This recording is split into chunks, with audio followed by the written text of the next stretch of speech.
kita sudah mencoba untuk yang 2 tema. Yang garis tangan itu ya.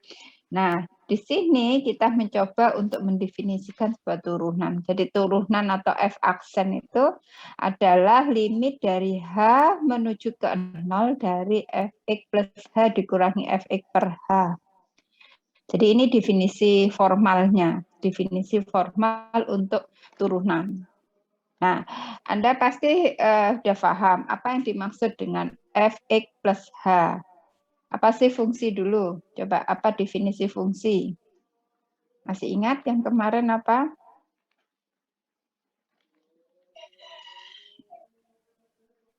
Apa coba fungsi? Fungsi adalah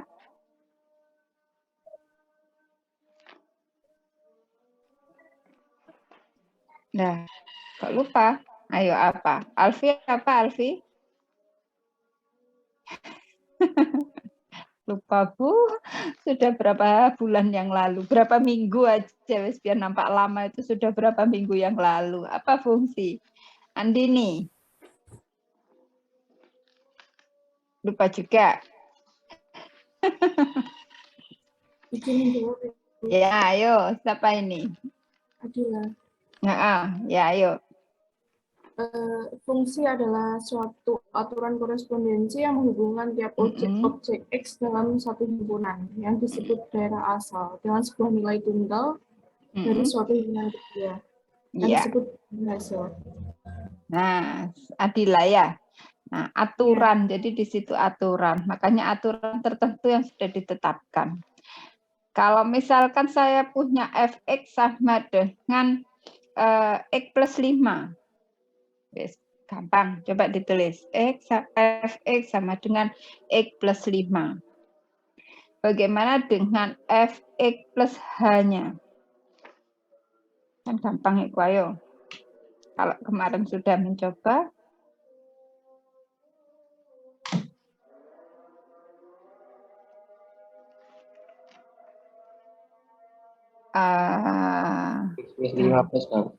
X plus A plus berapa? Ayo Bim, ditulis Bim.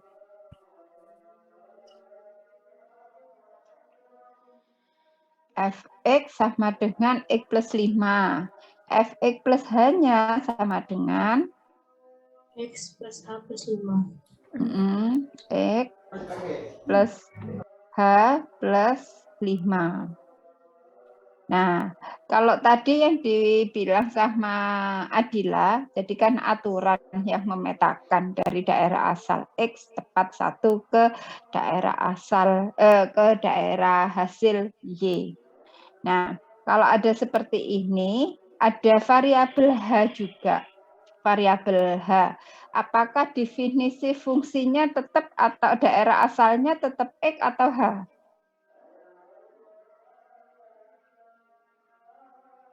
Apa daerah asalnya? Tetap X. Tetap X. Karena di sini memang variabelnya adalah variabel X saja. Ya. Nah, ini hanya saya ingin mengingatkan kembali. Jadi, kalau misalkan Anda di sini ada tambahan Fx plus H, nggak usah bingung apa itu fungsinya. Dikembalikan ke fungsinya kembali. Jadi dikembalikan lagi, disubstitusi, hanya diganti yang variabel X digantikan dengan X plus H. Sama dengan yang di sini. Yang miliknya Bima itu kan X plus 5.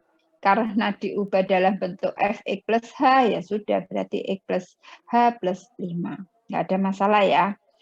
Nah, berikutnya adalah ini contoh ilustrasi.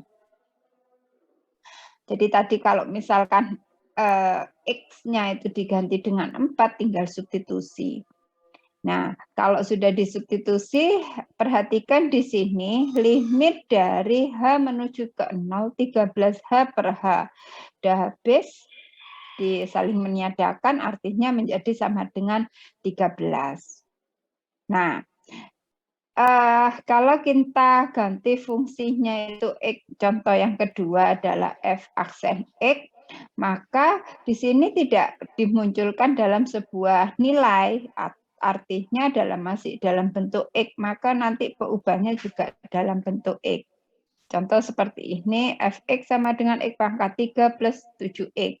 F aksen x-nya ya wes, tinggal substitusi, jadinya sederhananya nanti 3x kuadrat plus 7. Demikian juga untuk fx sama dengan 1/x. Kalau fx sama dengan 1/x, bagaimana f aksen x-nya? Ya wes, kembalikan lagi ke definisi, ke limit fx plus h dikurangi fx dibagi h. Dengan x-nya adalah dengan fungsi fx-nya adalah 1/x. Ya wes, tinggal ganti x-nya menjadi x plus h. Kayaknya nggak ada masalah kalau buat anak matematika. Ya. Nah, contoh yang keempat sama aja, nggak ada masalah kayaknya, hanya di sini permainan aljabar, artinya bagaimana cara menyelesaikan kalau dalam bentuk akar.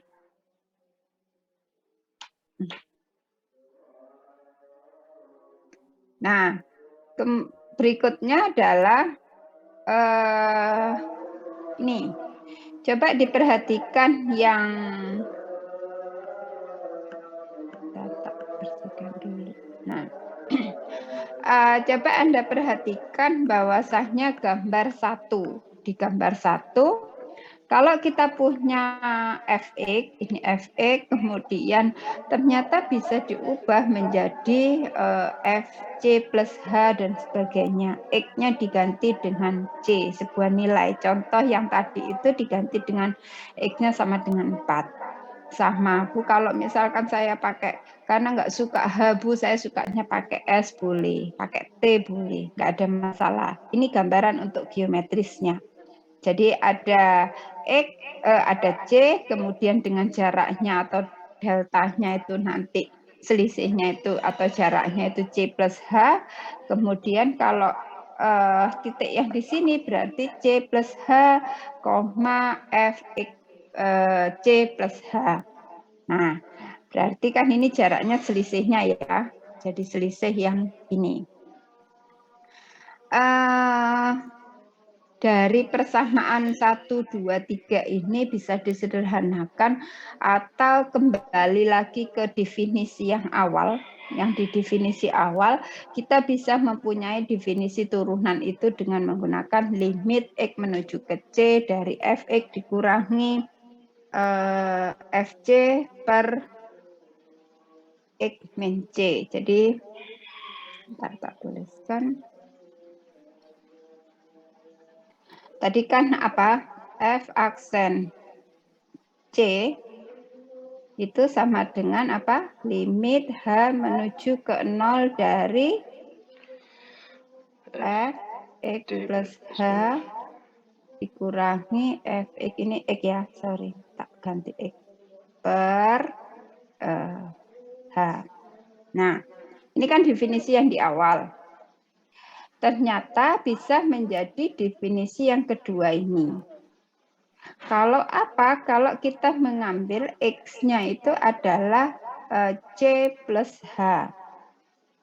Jadi kalau misalkan kita di sini ada X, di sini ada X, tadi kan X itu dianggap sebagai C plus H. Berarti H-nya kan sama dengan X dikurangi C. Substitusi ke rumus yang pertama atau definisi yang pertama tadi, berarti apa? Kalau kita ganti ini kan sama aja kembali ke sini, Fx dikurangi dengan Fc. C-nya apa? C-nya adalah, H-nya apa? H-nya kan X dikurangi C, sehingga menjadi kan H-nya menuju ke 0 ya. Semakin H menuju ke 0 berarti kan X dikurangi C juga menuju ke 0. Artinya X bisa mendekati ke C. Kalau secara geometris berarti kan sama. Di sini ini X, kalau ini berarti kan selisihnya X dikurangi C atau sama dengan H. Kemudian yang di sini C, nah ini identik kan. Ini H. Maksudnya kenapa gambarnya dibuat sama. Nah, artinya kita punya dua definisi. Anda mau pakai yang limit H menuju 0 atau menggunakan limit X menuju ke C. Boleh sama saja.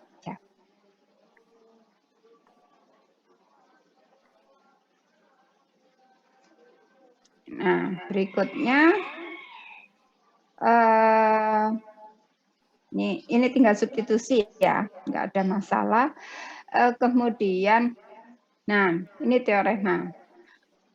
Jika turunan terhadap X sama dengan C, turunan F itu terhadap C itu ada, maka F kontinu di C. Hati-hati, jika turunannya ada, maka dia kontinu di C. Tetapi ini tidak berlaku kebalikannya. Kalau dia kontinu, belum tentu dia ada turunan. Jadi tidak semua fungsi yang kontinu dia memiliki turunan. Kalau kita mau menunjukkan apakah di setiap fungsi yang mempunyai turunan, pasti dia kontinu. Apa syaratnya kontinu? Kemarin apa syarat kontinu? Atau definisi kontinu? X-nya ada. Fungsinya ada dan limit fungsi fx sama dengan fc. Nah, ya. Jadi nilai fungsinya ada, nilai limitnya ada, dan keduanya sama. Jadi di sini sudah ditunjukkan bahwasanya kita harus menunjukkan limit itu sama dengan limit harga fungsinya. Nah, kalau kita notasikan ini kan sama ya. Jadi ini kan dibalik aja, pasti dia sama. Nah, dikembalikan ke definisi yang awal, maka nanti ternyata limit dari fx itu sendiri sama dengan fc itu sendiri. Contoh yang paling gampang itu apa? Fungsi apa yang harga limitnya sama dengan harga fungsinya? Contohnya apa? Fungsi polinom. Fungsi polinom itu pasti dia kontinu dan pasti dia punya turunan. Jadi kalau Anda punya fungsi X plus 2 gitu, pasti dia harga limitnya dia akan sama dengan harga fungsinya. Nah, tadi sudah saya singgung bahwasanya tidak berlaku kebalikannya. Belum tentu yang dia kontinu, tetapi turunannya ada.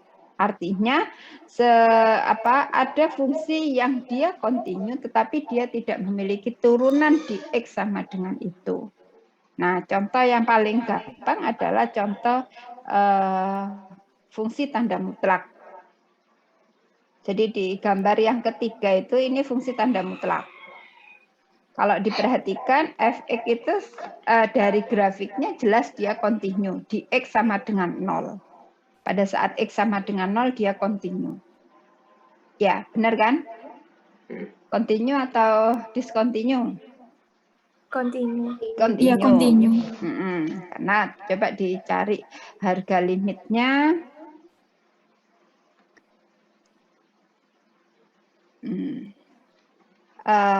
F0-nya berapa? Kalau fx sama dengan tanda mutlak X. Fx-nya F0-nya berarti 0. Ya, 0. Nah, kemudian limitnya. Nah, sekarang mau limitnya. Dia kontinu atau tidak? Kontinu. Kontinu, tetapi dia tidak terturunkan di X sama dengan 0. Alasannya apa? Nah, di sini sudah ada. Pada saya nulis lagi tulisan Ibu Arika nggak rapi jelas. Nah, kalau kita mau melihat turunannya, turunan dari arah kiri berarti kan yang terbalik ya, positif dulu. Yang dari arah kanan, berarti kalau dari arah kanan berapa? Hanya kan berarti positif. Apa definisi tanda mutlak? Nilainya selalu positif. Positif. Nilainya selalu positif. Definisinya secara formal apa? Positif. Kalau F, oke, kita buat F X sama dengan tanda mutlak X. Artinya definisinya Jika X kurang sama dari dengan X untuk X yang lebih dari Kurang dari. oh sorry benar. Ini tak buat negatif ya. Nah, dia menjadi X untuk yang X lebih besar sama dengan 0. Nah, sehingga kalau dari arah kanan kan berarti ya kita mengambil yang di sini. Ini positif. Dari arah kanan. Kalau dari arah kiri berarti kan fungsinya yang dilihat adalah yang ini. Dari arah kiri. Menjadi dia negatif H. Muncullah negatif. Nah, limit kiri sama limit kanannya apa? Limit kiri sama limit kanannya dia Berbeda. Artinya limit X menuju ke 0 itu dia tidak ada. Nah, kalau dia tidak ada berarti tidak ada limitnya. Ya, tidak ada limitnya. Berarti kan dia tidak terturunkan artinya ya. Nah, makanya tidak berlaku itu untuk yang yang kebalikan tadi, bahwasanya jika dia terturunkan maka continue. Tetapi jika dia continue, dia belum tentu memiliki turunan. Itu maksudnya. Ini menyangkal untuk teorema yang sebelumnya tadi. Kemudian ada beberapa fungsi yang tidak terturunkan. Nanti kita pelajari lagi di penggunaan turunan. Ini tak hapus dulu biar enggak kekotan. Notasi Leibniz. Nah, biasanya dulu kalau di SMA itu kita menggunakan dy per dx. Nah, itu dari mana dy per dx? Dy per dx itu awalnya dari delta x per delta y. Sama, jadi grafiknya seperti ini. Oh, ini delta x, ini delta y. Sehingga dy per dx boleh digunakan sebagai notasi dari turunan. Anda mau pakai f aksen atau dy per dx sama aja. Sama ya, identik. Kemudian untuk grafik. Jadi kemarin pada saat turunan yang gradien itu kan ternyata dia turunan yang pertama. Turunan di X sama dengan 2 berarti gradien di X sama dengan 2. Kalau gradiennya sama dengan 0 berarti apa maksudnya? Dia datar. Ya, garis singgungnya kan dia mendatar. Kalau dia positif, dia lebih besar dari 0, garis singgungnya dia naik. Nah, nanti kita bahas lagi di penggunaan turunan. Kalau dia kurang dari 0, berarti dia turun. Yang terpenting sekarang kaitannya dengan gradien. Kalau gradiennya dia sama dengan 0, berarti dia mendatar. Bagaimana kalau misalkan tidak terturunkan, tidak memiliki gradien? Berarti gimana? Garis singgungnya melenggok-lenggok. Masa melenggok-lenggok? Apa kalau tidak ada? Berarti dia tegak lurus. Kok tegak lurus vertikal. Kalau yang horizontal itu sama dengan 0, kalau yang vertikal itu yang tak hingga ya. Nah, itu yang untuk materi yang kemarin. Ada yang ditanyakan? Silakan. Izin bertanya, Bu. Boleh. Apa ini? Mei Dinda. Oke. Jadi kalau mau ngerjakan soal itu, Bu ya mau pakai yang definisi pertama tadi atau yang pakai yang kedua yang per X dikurangi C itu? Boleh. Pakai yang mana aja. Oke. Pak saya lebih senang yang X dikurangi C. karena pekerjaannya kan sama ya, nilai fungsinya sama. Jadi di Fx-nya dikurangi dengan Fc. Tapi kalau yang H itu kadang-kadang kalau kesusu, apalagi kalau pas ujian itu kan grogi. Ujian on cam, kemudian dilihat gitu kan grogi, akhirnya salah, kadang salah-salah. Boleh pakai yang manapun. Ya, yang lain? Terima kasih, Bu.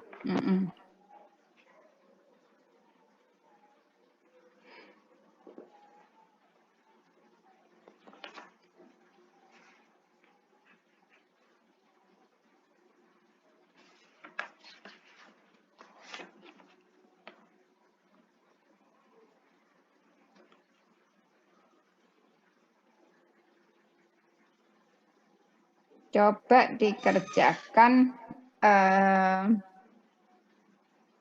bentar ya.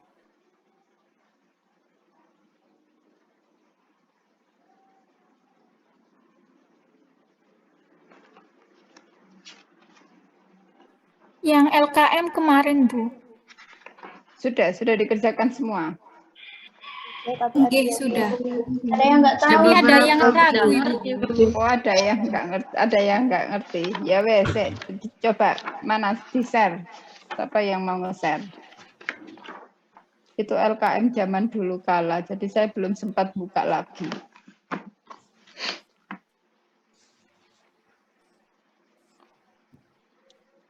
Silakan, siapa sing ate nge-share yang pakai laptop.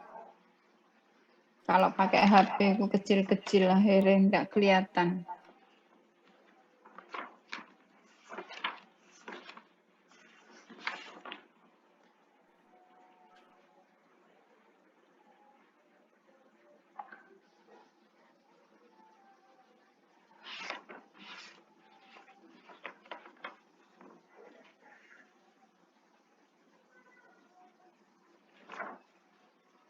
Izin share screen ya, Bu.